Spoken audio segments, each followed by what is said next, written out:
all of you in there. We're trying to get some answers from Sarah Sanders on a number of topics that we've been hearing now for quite some time. I think you summed up the highlights there, Katie, of what we just heard in this briefing. And listen, this is, again, I think the first time in 42 days that she has answered questions from members of the press corps. And I think it was a reminder to maybe a lot of folks who are watching of all the different topics that have come up over the last 42 days. Everything from Secretary Acosta, for example, and what's going on in Florida, to the issues with Paul Manafort, Michael Cohen, people who had been in President Trump's inner circle that we've been covering the ins and outs of their legal trials and tribulations. So, listen, there are a couple of different pieces to this, right? One is the fact that, yes, it's budget day. It is important for the White House to come out. They want to come out and hit their budget message. But even that was created potentially more questions and answers when it came to how the White House frames and sees this budget versus the reality of where this budget is going, which is, in a word, nowhere in Congress. You had Sarah Sanders also pressed about something that the president said Friday and apparently repeated Friday night at Mar-a-Lago at an event for Republican donors. He said publicly, and again, this is an incident of the president saying something privately that he's also said publicly, because he said that Democrats are an anti-Jewish party. Axios is reporting the president later that evening, when he got to Florida, said that Democrats hate Jewish people. Sanders was repeatedly pressed about this, and I'm one of the people who pressed her, Katie. She didn't answer, and she kept saying, well, ask the Democrats. We're asking her. That's why we're sitting here, because we're asking Sarah Sanders that question. I think we have a little clip of that if we want to play it.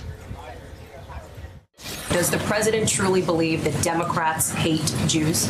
I am not going to comment on a potentially leaked document. I can tell you what I can tell you. Does he think Democrats hate Jewish people, as he said on the South? I think that they've had a lot of opportunities over the last few weeks to condemn some abhorrent comments. I'm trying to answer. If you'd stop talking, I'll finish my statement. Yeah, sure. The president has had and laid out clearly his position on this matter. Democrats have had a number of opportunities to condemn specific comments and have refused to do that. That's a question, frankly, I think you should ask Democrats what their position is, since they're unwilling to call this what it is and call it out by name and take actual action against members who have done things like this, like the Republicans have done when they had the same opportunity. So I want to ask about Paul Manafort, but I just want to be very clear. You're not answering the question. Is there a reason? I believe I answered it twice. You didn't say yes or no. Does he really believe Democrats hate Jews? I'm just trying to get a sense of that. I think that's a question you ought to ask the Democrats.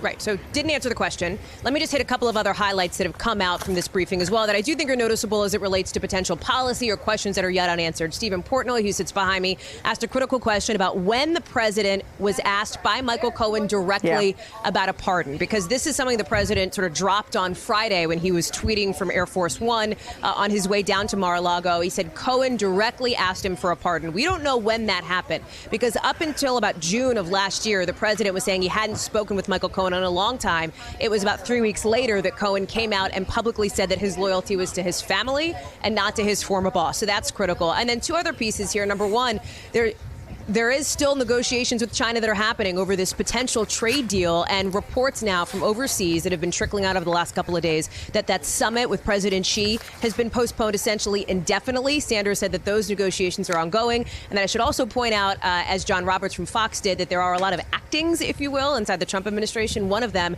at a particularly critical position, acting defense secretary, and word that perhaps the president may nominate Patrick Shanahan to that position permanently. And again, no definitive answer from Sarah on that, but worth noting that that question came up as well. Hey there, I'm Chris Hayes from MSNBC. Thanks for watching MSNBC on YouTube. If you want to keep up to date with the videos we're putting out, you can click subscribe just below me, or click over on this list to see lots of other great videos.